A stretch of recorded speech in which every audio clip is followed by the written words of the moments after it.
এই যে চলতেছে সার্ভিস অ্যান্ড চেকিং চলতেছে, যে চেক করে দেখতেছে নিউট্রাল সুইচ আসলে কাজ করে কিনা।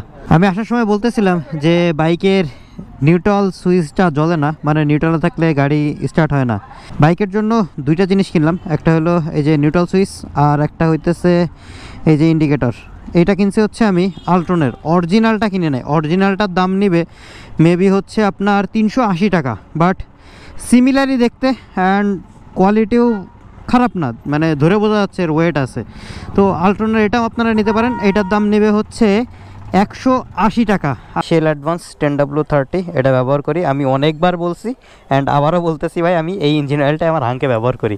আপনাদের দুইটা জিনিস দেখাই, একটা হইতেছে এই যে ইন্ডিকেটর লাইটটা ভাঙছে, ঠিকঠাক দেখা যাচ্ছে কি না আমি জানি না, আমি একটু জ্বালাই দেখাই। এই যে ইন্ডিকেটর লাইটটা ভাঙছে, আর হচ্ছে এই যে দেখেন এই জায়গাটায় ফাটছে, মানে এইটা এর উপরে বাড়ি লাগে এইটা ফাটছে। এখন কথা হলো এই কাহিনীটা কীভাবে হইলো আর কেন হইলো। ও এইটাও ভিতরে ঢুকছে, ছোট্টখাটো একটা ক্রাশ হইছে গতদিন, কিন্তু আমি আপনাদের আপডেট দিই নাই, চিন্তা করলাম আজকে আপডেট দিব। তবে এর থেকে একটা শিক্ষা নিছি, মানে শিক্ষণীয় একটা বিষয় আছে, এটা আমি আপনাদের একটুকুনি দেখাই। এই যে সেফগার্ডটা আপনারা লাগান, দেখছেন অবস্থা দেখছেন, এই সেফগার্ডটা যেটা লাগাইছেন এই সেফগার্ডটা কখনোই এরকম কানের খুব কাছে কাছে রাখবেন না। এই দেখেন এই পাশে দেখালে বুঝবেন, রাত্রেবেলা তারপরেও করতেছে, দেখেন কানের কত কাছে, মানে একটা আঙ্গুল ঢুকতেছে, মানে ট্যাঙ্কির যেই কানটা থাকে এটার কত কাছে একটা আঙ্গুল ঢুকতেছে। এরকম রাখা যাবে না, আরও একটু দূরে রাখতে হবে, তা না হইলে এরকম ক্রাশ হইলে আপনার এই কানটা ভাঙতে পারে। যেরকম এই যে আমারটা ভাঙছে, কিভাবে হইলো বলতেছি। আমার তেমন কিছু হয়নি, আমার জাস্ট এই যে এখানে একটু ছুলে গেছে, হয়তো বা রাত্রের কারণে দেখা যাচ্ছে না। তবে সব থেকে কষ্ট হইলো আমার রাইনির জুতাটা ছিঁড়ছে। এই জায়গা যদি নর্মাল কোনো জুতা থাকতো তাইলে একদম আমার পার অবস্থা আলু ভর্তা হয়ে যাইতো। আমার তেমন কোনো সমস্যা হয় নাই এই টুকিটাকি বাইকের ভাঙাচোরা ছাড়া। এখন কথা হইলো কিভাবে হইলো। গতদিন অফিস থেকে বের হয়ে আমি যাচ্ছিলাম হচ্ছে গাছ কিনতে, যার জন্য আমাকে যাইতে হইতো শাহবাগ। পল্টনটা পার হওয়ার পরে, পল্টনের যে সিগন্যালটা থাকে সিগন্যালটা পার হয়েছি, পার হওয়ার পরেই আমার সামনে হচ্ছে একটা বাইক রয়েছে, আর ওই পাশ থেকে মানে সিগন্যাল ক্রস করে আর একটা বাইক, ওই যে কিছু কিছু বাইক আছে না বাউলি মারা রাস্তার মাঝখানে, একবার ডান পাশে যায় একবার বাম পাশে যায়। আমি কিছুদিন আগে একটা ব্লগে বলতেছিলাম এরকম বাউলি মারতে খুব মজাই লাগে, কিন্তু এটা খুবই ক্ষতিকর, অ্যান্ড সেই ক্ষতির সম্মুখীন মনে করেন আমি হইলাম। ও বাউলি মেরে বাম পাশ থেকে সোজা ডান পাশে চলে আসছে ওই বাইকারের সামনে। ওই বাইকার এমন পরিমাণ হার্ট ব্রেক করছে আচমকা। এখন তার বাইকে ছিল এবিএস, সে তো মনে করেন নগদে দাঁড়ায় গেছে, আমার বাইকে তো আমার এবিএস নাই। আমি ধরছি দুইটা ব্রেকই একসাথে, কিন্তু আমার সামনের ব্রেকটা একটু কড়া, যার জন্য সামনের চাকাটা স্লিপ করছে অ্যান্ড আমি পড়ে গেছি। তবে কষ্ট কোন জায়গায় লাগলো জানেন, যে বাউলি মেরে গেল মানে যার জন্য অ্যাক্সিডেন্টটা ঘটলো, আর যে আমার সামনে ছিল দুইজনই একটু দূরে যে দাঁড়াইছে, দাঁড়ায় আমারে দেখছে, দেখা যে আমার সামনে ছিল সে আবারে বললো যে ভাই আমার কোনো দোষ নাই, কয়ে সে তো টান দিলই, আর সামনের জন তো মনে করেন হাওয়া। তাহলে অ্যাটলিস্ট তোদের জন্য কাহিনীটা হয়েছে, দাঁড়াইতে তো পারিস, তোদের কিছু বলি কি না বলি এটা দেখ। ওরা দাঁড়াইলেও না, ওরা মানে সোজা চলে গেল। তাহলে চিন্তা করেন যে মানবতা আজকে কোন জায়গায়। এখন আমি বাড়ি এসে একবারে বলতেছি যে ভাই এই কাহিনী করলো, ভাই ওরা দুইজনই ভয় পাইছে চরম আকারে, যে কি ক্ষয়ক্ষতি হয়েছে, যার কারণে আপনি ওদের ধরবেন, এর কারণে দৌড় মারছে। তবে আসলে সত্যি কথা হলো, আপনি যদি কোনো অন্যায় করেন তাইলে আপনাকে অবশ্যই দাঁড়াইতে হবে, দাঁড়ায় দেখতে হবে কি সমস্যা হয়েছে, সেই জায়গায় কি প্রবলেম ছিল, কার সমস্যা ছিল। অ্যাটলিস্ট আমার কারণে যদি কোনো সমস্যা ঘটে তাইলে সেই সমস্যার সমাধান যদি না করতে পারি, অ্যাটলিস্ট তাকে বলা যে ভাই আসলে ভুল হয়ে গেছে, সরি, এরকম করা উচিত হয় নাই। এইটা আসলে মানুষ করে না, মানুষ অন্যায় করে পার পাইতে পারলেই বাঁচে। এখন এই বাইকটা সার্ভিস করাইতে হবে, এবারে তো আর কিছু করার নাই। বাইক সার্ভিস না করাইলে তো আমার যাতায়াত খুব কষ্ট হয়ে যাচ্ছে, কারণ আমি এই 2 দিন হচ্ছে মেট্রো রেলে চলাচল করতেছি। মেট্রো রেলে চলাচল করতে গেলে আমার বেশ খরচ হয়, কাজীপাড়ার থেকে মতিঝিল যাইতে 60 টাকা, আসতে 60 টাকা এই যে মেট্রো রেলে। কিন্তু আমার যদি বাইক থাকে তাইলে আমার এত খরচ হয় না। আসলে আমি 1 লিটার ফুয়েল নিলে আমার 2 দিন আরামসে আমি অফিসে যাইতে পারি, আসতে পারি, কিন্তু সেই 120 টাকা মানে 1 লিটার ফুয়েল আমার একদিনেই চলে যায়। আর বাইক ছাড়া আমার চলাচল করতে এখন খুবই কষ্ট লাগে, সেটা মেট্রো রেল হোক আর যেইটাই হোক। এই ছিল মনে করেন কাহিনী। এর জন্য সবাইকেই বলবো যে যাদের এই বাউলি মারা স্বভাব আছে, মানে রাস্তার ডান পাশ থেকে বাম পাশে আর বাম পাশ থেকে ডান পাশে যাওয়ার স্বভাব আছে, তারা এই কাজগুলা কইরেন না।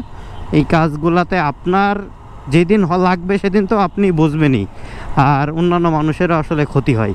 সো এই কাজগুলা থেকে বিরত থাকেন। এখন দেখা যাক এই ইন্ডিকেটর আর এই সাইড কিট আমি পাল্টাবো না, মানে যাই হোক ঠিকঠাক করে নিব, কারণ এত অ্যাবিলিটি আপাতত নাই। মানে টাকা পয়সার একটু টানাটানি যাচ্ছে, সত্যি কথা যেটা। আমি আপনাদের কাছে কখনোই কোনো কিছু লুকাই না, আমি ওই রকম বড়লোক না, অ্যান্ড পশ লাইফও আমার না। আমার মোটামুটি চলে, আলহামদুলিল্লাহ, আল্লাহ চালাই নিয়ে যায়, যার জন্য চলে। যতটুকু আমার না করলে নয় ততটুকু আমাকে করতে হবে। এখন কাজের মধ্যে আমার ইঞ্জিন অয়েলটা চেঞ্জ করতে হবে। 1067 কিলো চলে গেছে, চাইলে আমি এখনও 100 কিলো মতো চালাইতে পারতাম, বাট আসলে চালাইতেছি না। কারণ হচ্ছে 10 নাম্বার বারবার যাওয়া আসা একটা কষ্ট হয়ে যায়। আর এই ইন্ডিকেটরটা যেটা ভাঙা, এই যে এইটারে চেঞ্জ করতে হবে আর এইটারে ঠিক করতে হবে। প্লাস হচ্ছে ব্রেক লিভার ভিতরে চলে গেছে, সেইটা ঠিক করতে হবে। এরপরে আর একটা সমস্যা দেখা দিছে, এটা আমি আসলে কোনো ব্লগেই বলি নাই। সমস্যা হইতেছে বাইক নিউট্রালে থাকলেও বাইক স্টার্ট হইতেছে না, কেন আমি জানি না। ক্লাচ চাপে ধরলে তারপরে যে স্টার্ট হচ্ছে। এইটা হয়তো বা যে কোনো জায়গায় ইলেকট্রিক যে তারটার আছে এই জায়গা থেকে কোনো একটা সমস্যা হয়েছে, যার কারণে এই প্রবলেমটা হচ্ছে। তো একবারে সব বিপদ একসাথে, দেখা যাক কত দূর কি ঠিক করা যায়। আর এখন যাচ্ছি হচ্ছে 10 নাম্বার ইসরাফিলের কাছে। ওরে ফোন দিলাম, ও বললো যে ভাইয়া আমি 9:45 পর্যন্ত আছে। আমি বললাম আমি ইনশাল্লাহ 9টার মধ্যে চলে আসবো, বাট জ্যামও সেই রকম। দেখা যাক কত সময় লাগে ওইখানে যাইতে। আর এই ব্লগে দেখানোর চেষ্টা করব এইগুলো কাজ করাইতে আমার কত টাকা বাস গেল। আমার বাসার থেকে 10 নাম্বার বেশ একটা দূরে না, যার জন্য সময় অনেক কম লাগে। এখন ইঞ্জিন অয়েল কিনতে হবে। আমি বারবারই বলছি আমি 10 নাম্বারের এই যে মা অটো পার্টস, এইখান থেকে ইঞ্জিন অয়েল কিনি। অনেকে জিজ্ঞাসা করে যে ভাই আপনি কি ইঞ্জিন অয়েল ব্যবহার করেন, তাদের জন্য আবার এই ভিডিওতে দেখাই দিতেছি। আসসালামু আলাইকুম, কেমন আছেন? দেন ইঞ্জিন অয়েল দেন একটা। এই যে আপনাদের দেখাই দিই, শেল অ্যাডভান্স 10W30 এটা ব্যবহার করি। আমি অনেকবার বলছি অ্যান্ড আবারও বলতেছি ভাই, আমি এই ইঞ্জিন অয়েলটা আমার হাঙ্কে ব্যবহার করি। আগে ব্যবহার করতাম গালফ, বাট এখন এটা ব্যবহার করা শুরু করছি। এই ইঞ্জিন অয়েলটা আগে আমি কিনতাম হচ্ছে 530 টাকা করে, বাট এখন 550 টাকা হয়ে গেছে। আচ্ছা, গালফও কিন্তু ভালো। আপনারা যে গালফ বলবেন খারাপ না, গালফও ভালো, তবে গালফের থেকে আমি এইটা একটু পারফরমেন্স ভালো পাচ্ছি, এর জন্য আমি এটা ব্যবহার করতেছি। গালফের এখন বর্তমান দাম কত আমি জানি না, তবে আপনারা ইচ্ছা করলে গালফও কিনতে পারেন। এখন মেন কথা হইতেছে ভাই, ব্র্যান্ড কোনো কিছু না, কথা হচ্ছে কি আপনি আপনার বাইকে গ্রেডটা ঠিক রাখবেন। যেরকম হাঙ্কে হচ্ছে আপনার 10W30, পালসারে মনে হয় 20W50, এরকম যাদের বাইক আছে তাদের ম্যানুয়াল বই দেখে আপনার বাইকের জন্য যেটা রিকমেন্ডেড সেই ইঞ্জিন অয়েলটা আপনি ব্যবহার করবেন। এইটাই আমি সবসময় সাজেস্ট করব। এখন কোম্পানি যেইটা ভালো সেটা আপনি আসলে ইউজ করেই বুঝতে পারবেন। কারোর রিভিউ দেখে আপনারা ইউজ না করে নিজে ব্যবহার করেন, নিজে ব্যবহার করে যেটা আপনার কাছে সুইটেবল মনে হয় আপনার বাইকের জন্য আপনি সেটা ব্যবহার করেন। তারপরে আমার কাছে অনেকে জিজ্ঞাসা করে, যার জন্য আমি দেখাই দিলাম। এটা আমি প্রতি ভ্লগেই দেখাই দিই যে আমি কোন জায়গা থেকে বাইক সার্ভিস করাই অ্যান্ড আমি কি দেখি করি, এটা সবাই জানে আর কি, যারা বিশেষ করে রেগুলার আমার ভ্লগ দেখে। চলে আসছি বাইক সার্ভিসের দোকানে। এখানে ইসরাফিলের দিয়ে আমি মোটামুটি কাজ করাই। আসসালামু আলাইকুম, কি অবস্থা? আরে কি খবর ভাইয়া? এই যে বাইকের চাবি। আমি আসার সময় বলতেছিলাম যে বাইকের নিউট্রাল সুইচটা জ্বলে না, মানে নিউট্রালে থাকলে গাড়ি স্টার্ট হয় না। ইসরাফিল দেখলাম এখান থেকে চেক করলো, তার কেটে কেটে চেক করলো অ্যান্ড অন্যান্য জায়গায় দিয়ে দেখলো আর্থিন পাই। এখন ও আমার এই নিউট্রাল সুইচ খুলে দিল, দিয়ে বললো ভাই এটা গেছে গা, মানে নষ্ট হয়েছে, এখন এটা চেঞ্জ করতে হবে। যাই হোক এখন এটা কিনে নিয়ে আসি। ভাই হাঙ্কের নিউট্রাল সুইচ হবে? বাইকের জন্য দুইটা জিনিস কিনলাম, একটা হলো এই যে নিউট্রাল সুইচ আর একটা হইতেছে এই যে ইন্ডিকেটর। এইটা কিনছি হচ্ছে আমি আল্ট্রনের, অরিজিনালটা কিনে নেয়। অরিজিনালটার দাম নিবে মেবি হচ্ছে আপনার 380 টাকা, বাট সিমিলারই দেখতে অ্যান্ড কোয়ালিটিও খারাপ না, মানে ধরে বোঝা যাচ্ছে এর ওয়েট আছে। তো আল্ট্রনের এটাও আপনারা নিতে পারেন। এটার দাম নেবে হচ্ছে 180 টাকা আর এটার দাম নিলে হচ্ছে 200 টাকা। তো এই মনে করেন যে আজকের এক্সারসাইজ লাগতেছে। আর বাদ বাকি সাইড কানের অবস্থা কি আমি এখন ওইভাবে দেখি নাই, দেখা যাক আর কি লাগে, বাইক মাঝে মাঝে ভাই আপনারে প্যারা দিবে, এটা স্বাভাবিক। আপনি একটা জিনিস চালাবেন, সেটারও যদি ভালোভাবে না রাখেন তাহলে কিন্তু সেটা আপনার সার্ভিস ভালো দিবে না, যার কারণে আপনাকে জিনিসগুলা ভালোভাবে রাখতে হবে। এর জন্যই এই যে কেনাকাটা। ভাই নিজের জন্য আমি এতটা কেনাকাটা করি না যতটা আমি বাইক রিলেটেড জিনিসপত্র কিনি এখন।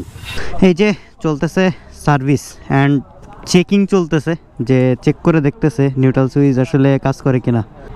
হ্যাঁ এবার চলছে। দেখছেন এই প্রবলেমটা হইতেছিল আমার বাইকে। আমি কিন্তু মনে করছিলাম যে ওয়ারিংয়ের একটা প্রবলেম, হয়তো বা ভিতরের তারটারের, কিন্তু এই জায়গাতে সুইচটা গেছে এইটা আসলেই বোঝা যায়নি। আচ্ছা ঠিক আছে, আল্লাহ হাফেজ তাহলে। বাইক সার্ভিস শেষ।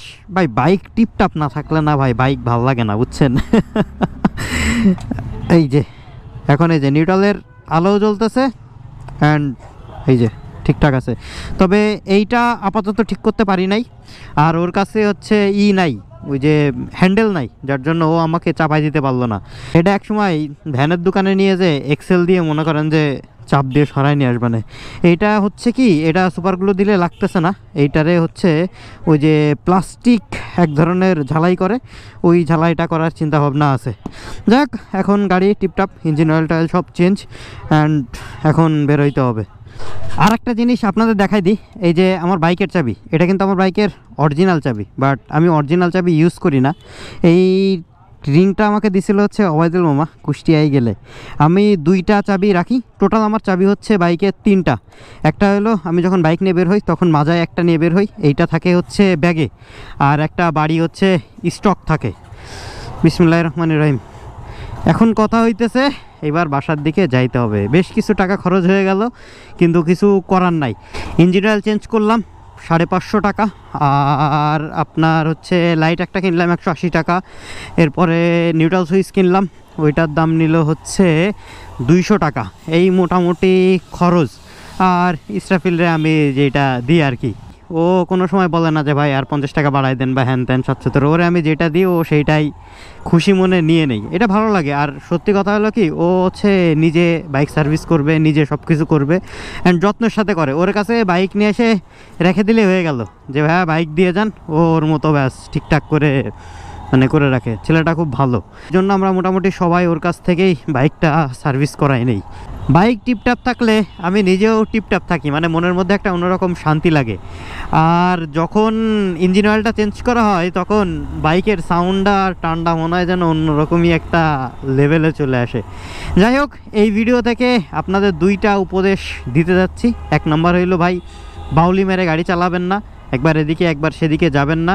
আর হচ্ছে সিগন্যাল ধরেন এক পাশেরটা ছাড়ছে, আপনি মাঝখানে ফাঁকা পাইছেন, আপনি খোল দিয়ে টান দিয়েছেন রং সিগনালে, এতেও সমস্যা হয় যে অন্য পাশে একটা গাড়ি আসে আপনারা মেরে দিতে পারে, বা আপনি যে কোনো একটা গাড়ির সামনে চলে যাইতে পারেন। এবং 2 নম্বর হলো আপনার যে সেফগার্ডটা আছে, ওই সেফগার্ডটা একটু ফাঁকা রাখবেন আপনার এই গাড়ির কানের থেকে, তা না হইলে মানে ভেঙে যাওয়ার সম্ভাবনা বেশি। আর এরকম সেফগার্ড না লাগায় ওই যে সোজা যেই সেফগার্ডগুলো আছে 2টা, ওই 2টা যদি লাগাই নিতে পারেন তাইলে জিনিসটা আরও ভালো হয়।